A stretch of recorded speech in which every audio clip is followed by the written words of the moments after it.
আসসালামু আলাইকুম রহমতুল্লাহ। আজকে আমরা শিখব ময়মনসিংহ বোর্ড ২০২৪-এর জ্যামিতি বিভাগের ৪ নম্বর অঙ্কটি। তো ৪ নম্বর অঙ্কটি কি বলতেছে? জ্যামিতি ত্রিভুজ এবিসি ত্রিভুজের এবি বাহুটা বড় হবে এসি বাহুর চাইতে এবি বাহুটা বড় হবে এবং এডি বিই সিএফ তিনটি মধ্যমা। ক বলতেছে সমবাহু ত্রিভুজের মধ্যমা ৩ সেন্টিমিটার হলে বাহুর দৈর্ঘ্য নির্ণয় করো। সাধারণত ক নাম্বার অঙ্কগুলো কি থাকে, উদ্দীপকের সাথে সামঞ্জস্য থাকে না। তো যাই হোক, তো সমবাহু ত্রিভুজের মধ্যমা ৩ সেন্টিমিটার হলে বাহুর দৈর্ঘ্য নির্ণয় করতে বলছে। তাহলে সমবাহু ত্রিভুজের মধ্যমা কত? ৩ সেন্টিমিটার। আচ্ছা, মধ্যমা মানে কি? মধ্যমা মানে হচ্ছে ত্রিভুজের শীর্ষবিন্দু থেকে বিপরীত যে বাহু থাকবে সেই বাহুর মধ্যবিন্দু নির্ণয় করে ওই শীর্ষবিন্দু এবং মধ্যবিন্দু যোগ করলে যে রেখাংশ পাবা সেইটাকে বলা হচ্ছে কি? মধ্যমা। ঠিক আছে, তাহলে কি এরা সমবাহু ত্রিভুজ। আর সমবাহু ত্রিভুজ মানে কি? যার প্রত্যেকটা বাহু সমান, অর্থাৎ সমবাহু ত্রিভুজ মানে 3টা বাহুর মানই সমান। তাহলে আমি প্রথমে একটা সমবাহু ত্রিভুজ আঁকাইলাম। এই হলো আমার সমবাহু ত্রিভুজ, নাম দিলাম এ বি সি। এখন কি বলতেছে? সমবাহু ত্রিভুজের মধ্যমা। আচ্ছা, এখন এখানে জানি 3টা শীর্ষবিন্দু আছে, তার মানে কি 3টা মধ্যমা হয়, কিন্তু আমি যে কোনো একটা মধ্যমা এখন নিব। তো স্বাভাবিকভাবে কি করি, এটাকে শীর্ষবিন্দু ধরলাম, আর এর বিপরীত বাহু কোনটা? এর বিপরীত বাহু হচ্ছিল বিসি। ঠিক আছে, তাহলে বিসি বাহুর মধ্যবিন্দু নির্ণয় করলাম, করে এই মধ্যবিন্দু নির্ণয় করলাম, এইটা করে আমি কি করলাম? যোগ করে দিলাম। ঠিক আছে, এইটার নাম দিলাম হলো ডি। আচ্ছা, এখন মধ্যমার কি? মধ্যমা কত? মধ্যমা ছিল 3 সেন্টিমিটার। আচ্ছা, আর সমবাহু ত্রিভুজের প্রত্যেকটা বাহুর মান কত? এ। যেহেতু মান দেওয়া নাই, আমাকে কি করতে হবে? বাহুর মান বের করতে হবে। আর এইটাও কি? পুরাটা হচ্ছিল আমার এ। ঠিক আছে, আচ্ছা, এই যে ডি বিন্দুতে লিখলাম, এটা কি? বিসি এর মধ্যবিন্দু। মধ্যবিন্দু মানে কি? মধ্যবিন্দু মানে হচ্ছে এই বিডি আর সিডি বাহুর মান কি? সমান। তাহলে বিসি বাহুর মান ছিল কত? এ। তাহলে বিডি এর মান কত? তার অর্ধেক হবে। এর অর্ধেক কত? a/2। তাহলে এখানে লিখবো কত? a/2। তাহলে a/2। ঠিক আছে, আচ্ছা, এখন আমার এর মানটা বের করতে হবে। আর আমি খুব ভালো করে জানি সমবাহু ত্রিভুজের যে মধ্যমা সেটা কি? একটা লম্ব। তার মানে লম্ব মানে বোঝাচ্ছে কি? তার বামেও 90 ডিগ্রি, তার ডানেও 90 ডিগ্রি। আচ্ছা, 90 ডিগ্রি কোণ মানে কি? 90 ডিগ্রি কোণ মানে হচ্ছে তোমার পিথাগোরাসের সূত্র অ্যাপ্লাই করতে পারি খুব সহজে। তাহলে পিথাগোরাসের সূত্র যদি অ্যাপ্লাই করি, আমি জানি কি? এ বি হচ্ছে অতিভুজ, বিডি হচ্ছে ভূমি এবং এইডি হচ্ছে লম্ব। ঠিক আছে, এইভাবে আমি কি করতে পারি? এর মানটা আমি খুব সহজে বের করতে পারি। তাহলে শুরু করি। তা কি লিখবো আমরা? মনে করি এ বি সি সমবাহু ত্রিভুজের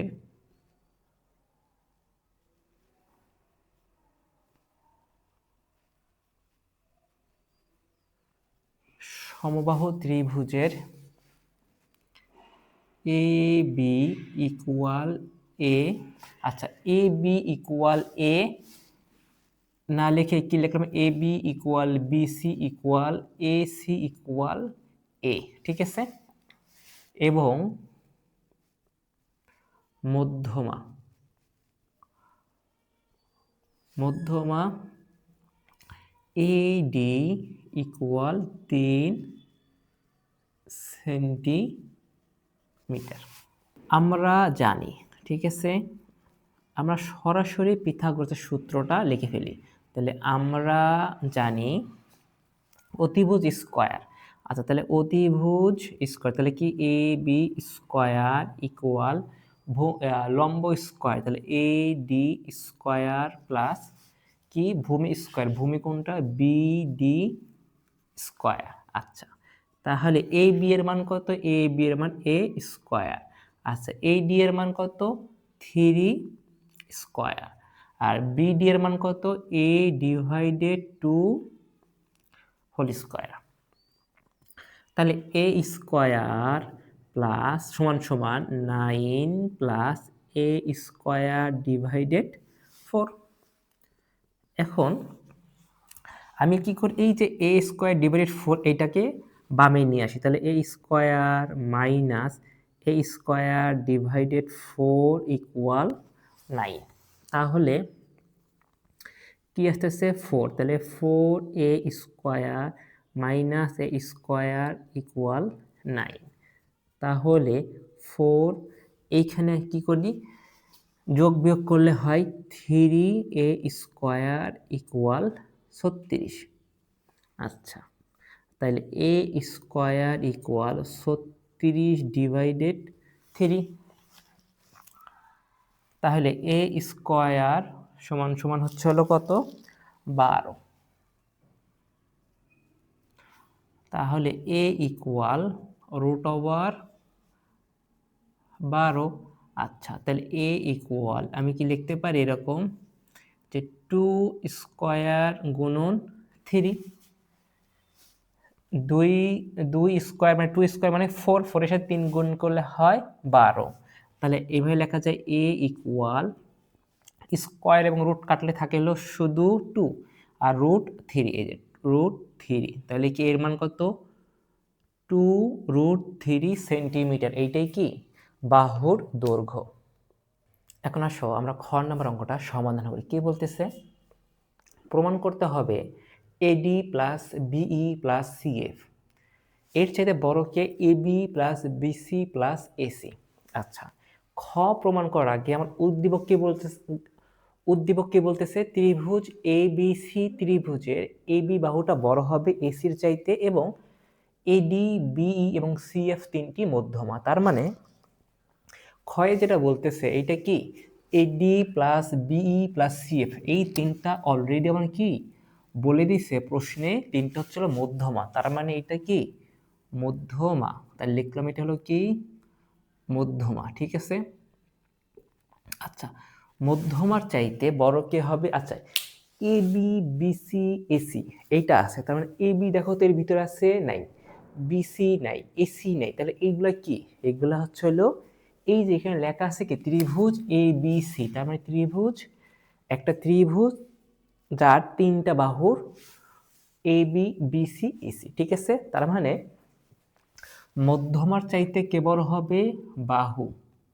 ঠিক আছে, মধ্যমা তিনটা এবং বাহু, মধ্যমা তিনটা এবং বাহু কয়টা তিনটা, তাহলে মধ্যমার চাইতে কে বড় হবে বাহু বড় হবে। এইটা আমাকে কি করতে হবে প্রমাণ করতে হবে।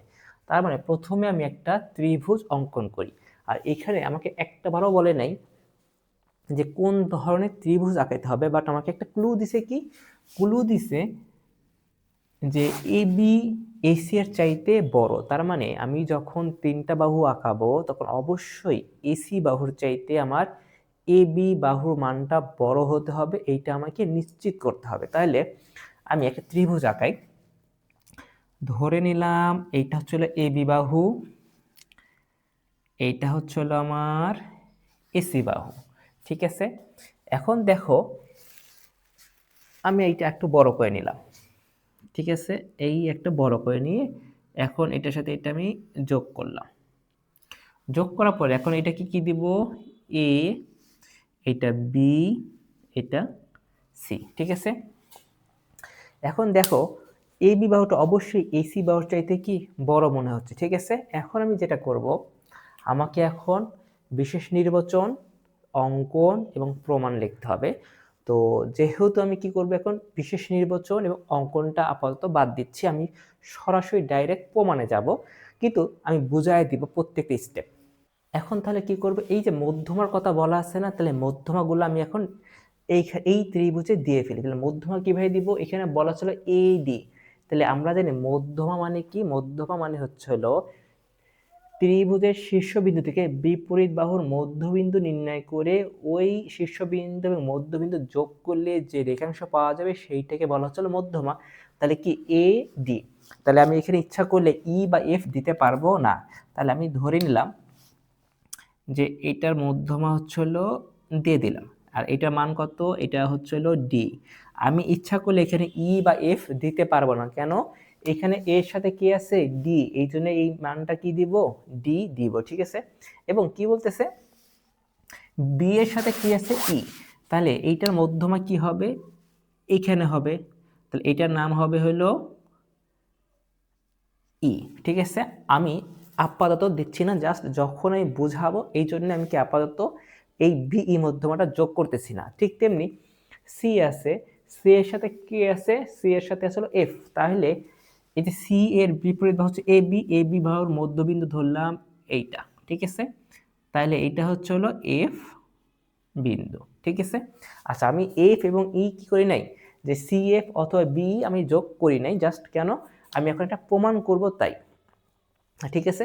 এখন এইটা প্রমাণ করব কিভাবে, এই যে এডি বাহুটা আছে না, এডি বাহুটাকে এমনভাবে নিচে বাড়াবা যেন এডি আর নিচের যে বাহুটা সমান হয়, অর্থাৎ এডি এর সমান করে আমি একটা মান আঁকাইলাম, ঠিক আছে। আচ্ছা, দেওয়ার পরে আমি কি করলাম, হয় বিডি অথবা এই যে এই বি বিন্দু থেকে এই বিন্দু যোগ করবা, অথবা সি থেকে এটা যোগ করে, যেইটা খুশি যোগ করতে পারো। আমি কি করলাম, আমি এটা যোগ করে নিলাম,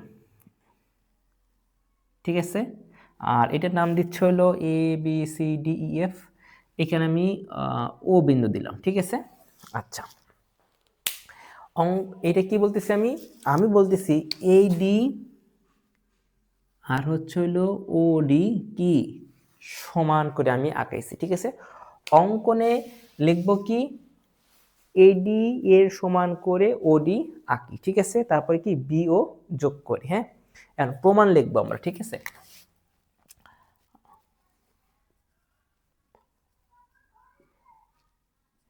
প্রমাণ কি, প্রথমে আমার কাজ হবে, এখানে অলরেডি কয়টা, একটা দুইটা তিনটা ত্রিভুজ, সেই তিনটা ত্রিভুজের ভিতরে এই ত্রিভুজ আর এই ত্রিভুজ আমি সর্বসম প্রমাণ করব, ঠিক আছে। তাহলে প্রথমে কি করব, ত্রিভুজ এ ডি সি ও ত্রিভুজ বি ডি ও এ, ঠিক আছে। আচ্ছা, আমরা জানি কি এই বাহু বিডি আর এটা কি সমান, তাহলে আমি কি লিখতে পারি, প্রথমে এডি লিখছি, তাহলে কি সিডি ইকুয়াল বিডি, এখানে লিখে দিব সাইড নোটে কি, ডি হচ্ছে বিসি বাহুর মধ্যবিন্দু, তারপরে কি এডি এর সমান করে আমি কি আঁকাইছি, ওডি আঁকাইছি, তাহলে আমি কি লিখতে পারি, এটা সিডি, তাহলে আমি লিখতে পারি এ ডি ইকুয়াল ওডি, ঠিক আছে। এটা কি অঙ্কন অনুসারে, ঠিক আছে। তারপরে দেখো, 1 নাম্বার এবং 2 নাম্বার বাহুর অন্তর্ভুক্ত কোণ এইটা, তাহলে 1 নাম্বার এবং 2 নাম্বার বাহুর অন্তর্ভুক্ত কোণ এইটা, ঠিক আছে।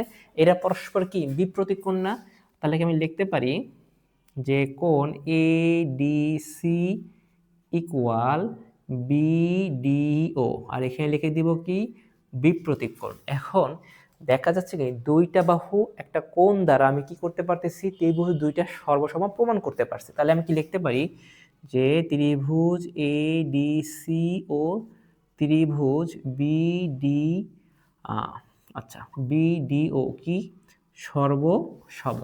আর সর্বসম হলে বলতে পারি না যে এই ত্রিভুজের দুইটা বাহু ছিল, আরো থাকে কয়টা বাহু, আরো একটা বাহু, সেই একটা বাহু কি সমান, সেটা কি, সেটা হচ্ছে হলো এই যে এসি আর এখানকার বিও বাহুটা কি সমান, তাই আমি কি লিখতে পারি এ সি ইকুয়াল বিও, ঠিক আছে, এটা কি সমান। আচ্ছা, এখন এখন তুমি কি করো, এই যে দুইটা ত্রিভুজ, এই দুইটা ত্রিভুজকে এখন একটা ত্রিভুজে কল্পনা করো, এই বিডি বাদ দাও, মানে এই ডি বিন্দুটা বাদ দাও, তাহলে আমি কি বলতে পারি, এ বি ও একটা ত্রিভুজ না, আমি কি লিখতে পারি ত্রিভুজ এ বি ও এ। আচ্ছা, আমি খুব ভালো করে জানি, একটা উপপাদ্য শিখছি কি, ত্রিভুজের যে কোনো দুই বাহুর দৈর্ঘ্যের সমষ্টি তার তৃতীয় বাহু অপেক্ষা বৃহত্তর, তাহলে আমি ত্রিভুজের যে কোনো দুইটা বাহু নিলাম, কি নিচ্ছি, এ বি যোগ ও বি অথবা বিও, যা খুশি নাও। এই দুইটা বাহু কার চাইতে বড়? 3 নাম্বার বাহু। 3 নাম্বার বাহু কোনটা? এ ওর চাইতে বড়। আচ্ছা, এ বি রাখলাম। আচ্ছা, ও বি বা বিও একই কথা না, তাহলে ওর পরিবর্তে আমি কি লিখতে পারি? এ সি লিখতে পারি। আর এও আছে না, এ ওকে ভাঙলে কি পাওয়া যায়? A D plus O D. ঠিক আছে। আচ্ছা, তাহলে A B plus A C. আচ্ছা, এ ডি রাখলাম। আর ও ডি এর পরিবর্তে কি লেখা যায়? এ ডি লেখা যায়। তাহলে আমি কি বলতে পারতেছি? এ বি প্লাস এ সি দুইটা বাহু বড় কার চাইতে? মধ্যমার চাইতে বড়। আচ্ছা, এটা দেব হচ্ছিল 1 নং সমীকরণ। দেখা যাচ্ছে কি আমি একটা মধ্যমা দ্বারা খুব সহজে প্রমাণ করতে পারছি। কিভাবে? যে এই যে মধ্যমা যেটা আছে, তার মানে কি দুইটা বাহু যোগ কি মধ্যমা, মধ্যমার চাইতে দুইটা বাহু বড়। ঠিক তেমনি আরো ত্রিভুজে কয়টা মধ্যমা আছে? আরো ত্রিভুজে আরো দুইটা মধ্যমা আছে। তাহলে আমি কি সহজে কি বলতে পারি? এখন আসো, এই যে মধ্যমা কেন আঁকাইনি? এখন আঁকাই। এখন কি করবো? এই যে আঁকাই দিচ্ছি বি। ঠিক আছে, ধরে নিলাম এইটা হলো মধ্যবিন্দু, মধ্যমা। ঠিক আছে, বিই মধ্যমা। তাইলে এখন কি আমি বলতে পারি যে অনুরূপভাবে, এখানে লিখলাম যে অনুরূপভাবে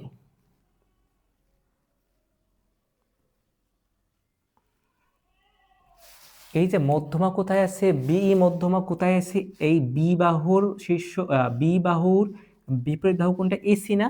তাহলে এসি বাদে দুইটা বাহুর নাম লিখি। সেই দুইটা হচ্ছিল এ বি যোগ বি সি। এই দুইটা হোক বড় কার চেয়ে? মধ্যমা কোনটা? বি চাইতে বড়। Two BE. কেন লিখলাম? এই যে এইখানে অলরেডি আমি জানি এ বি প্লাস এসি দুইটা বাহু বড় কি মধ্যমা, দুইটা মধ্যমার চাইতে বড়। ঠিক এই কথাটি এখানে লিখছি। তাহলে কি এইটা একটা গেল, এইটাকে দিব হলো 2 নং সমীকরণ। আচ্ছা, এখন আছে কি এফ না? তাহলে এফটাকে আমি কি এখন দিয়ে দিলাম। ঠিক আছে, তাহলে এফটা এই বিন্দু, তাহলে এ বি বাহুটা বাদ দিলে থাকতেছে কি? A C plus BC. এইটা বড় কার চাইতে? Two C F. ঠিক আছে, এটা হলো 3 নং সমীকরণ। তাহলে 1+2+3 হতে পাই। আচ্ছা, A B plus AC, A B plus AC, আর এখানে আছে হলো কি A B plus BC, A C plus BC.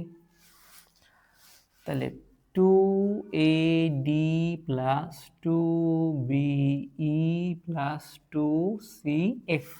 তাহলে এখন একটা জিনিস দেখো তো, AB যোগ AB আর AC যোগ AC আর BC যোগ BC, তাহলে সবার ভিতরে কি 2 কমন যাচ্ছে? তো 2AB plus BC plus AC।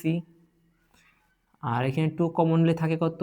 AD plus BE plus CF. ঠিক আছে, তাহলে 2 কমন নেওয়ার পরে এখন কি থাকতেছে? এখন সরাসরি প্রমাণে চলে যাই। প্রমাণে বলতেছে কি মধ্যমাগুলা আগে।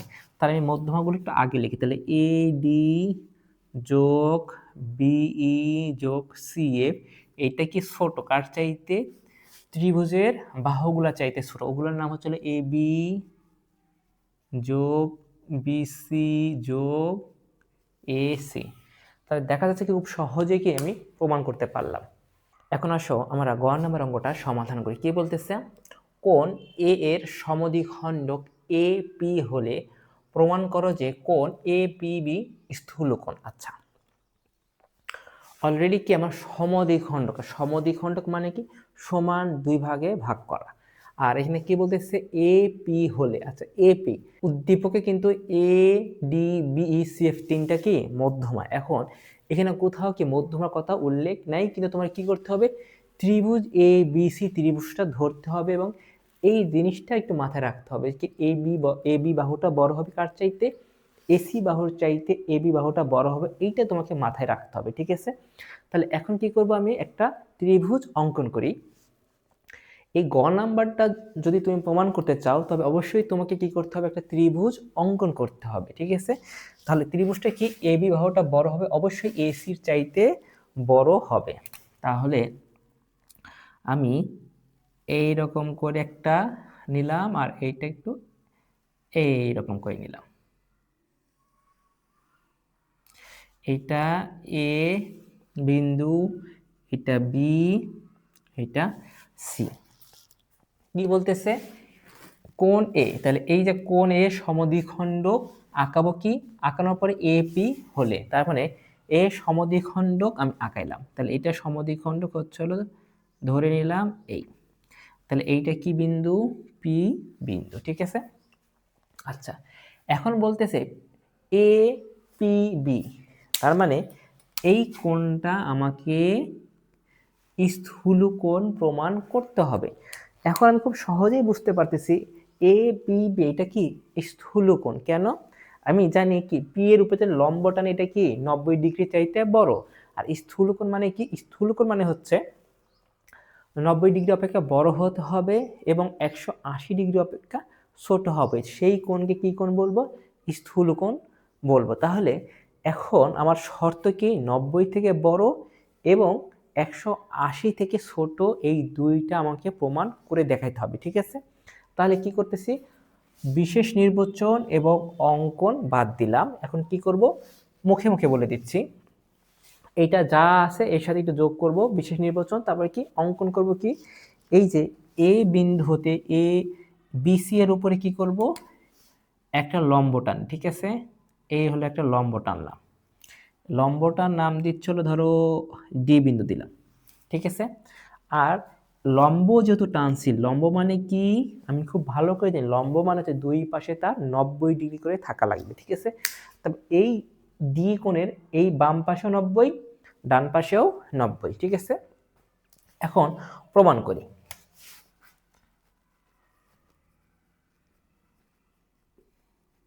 তাহলে আমি কি করতে পারি, এই যে 90 ডিগ্রি করছি না, এইটা আমি একটু লিখলাম এইখানে যে এ ডি লম্ব কার উপরে, বিসি বাহুর উপরে, অর্থাৎ কি বলতে পারি, এ ডি পি, ঠিক আছে? এ ডি পি হচ্ছিল কত ডিগ্রি, এ ডি পি হচ্ছিল 90 ডিগ্রি, এবং এটাও তো বলতে পারি কোণ এ ডি সি, এটাও কত ডিগ্রি, 90 ডিগ্রি। এটা জাস্ট সেভ জনের জন্য রাখলাম, ঠিক আছে?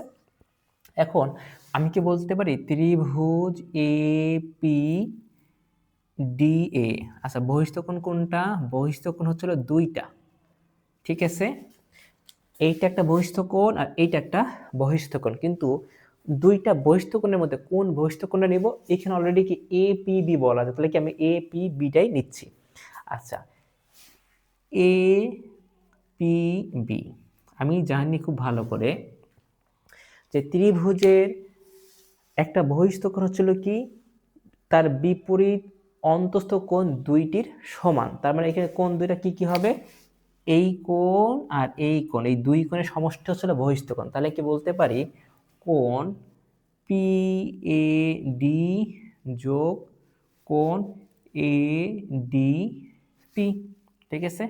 আচ্ছা, এ ডি পি মানে কত ডিগ্রি, আমি জানি 90 ডিগ্রি, প্লাস কোণ পি এ ডি, তাহলে এখানে হচ্ছিল কোণ এ পি বি।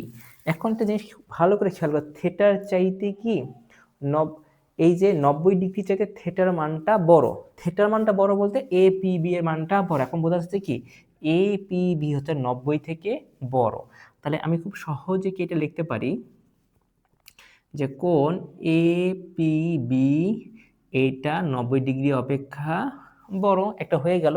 এখন আসো কি করা লাগবে, 180 থেকে যে ছোট এইটা আমাকে এখন প্রমাণ করতে হবে। আচ্ছা, এখন একটা জিনিস খুব ভালো করে খেয়াল করো, এই যে একটা সরল রেখা টানলাম, এই একটা কোণ আবার এইখানে একটা কোণ হচ্ছে না, দুইটা কোণ, আর এই বিসি কি পুরো একটা সরলরেখা না, আমি জানি সরলরেখা কত ডিগ্রি, সরলরেখা হলো 180 ডিগ্রি, তাহলে আমি কি লিখতে পারি, ইকুয়াল 180, এখন কোন কোণ নিয়ে মাথা ব্যথা আমার? এই পি কোণ। তাহলে পি কোণে কয়টা কোণ আছে? দুইটা কোণ। তাহলে আমি কি কি লিখতে পারি? যে এ পি বি যোগ এ পি ডি। তাহলে কোণ A P B equal 180 minus কোণ এ পি ডি। এখন দেখা যাচ্ছে কি এ পি বি এইটা কি, এই কোণটা 180 থেকে যদি এ পি ডি এর মান 1 ডিগ্রিও হয় তাহলে দেখা যাচ্ছে কি 100, এই কোণের মান হচ্ছে 179, কিন্তু সেটা কি 180 সমান না। তাহলে আমি খুব সহজে কি বলতে পারি যে কোণ এ পি বি এই কোণটা অবশ্যই কি 180 ডিগ্রির চাইতে ছোট, ঠিক আছে। তাহলে কি আমি খুব সহজে বলতে পারি যে 90 ডিগ্রির চাইতে বড় কে কোণ? কোন কোণ? এ পি বি, কিন্তু 180 ডিগ্রির চাইতে ছোট। এই যে শর্ত দিলাম, শর্ত দেওয়ার পরে লিখলাম যে কোণ প্রমাণ এ পি বি স্থূল কোণ, ঠিক আছে, প্রমাণিত।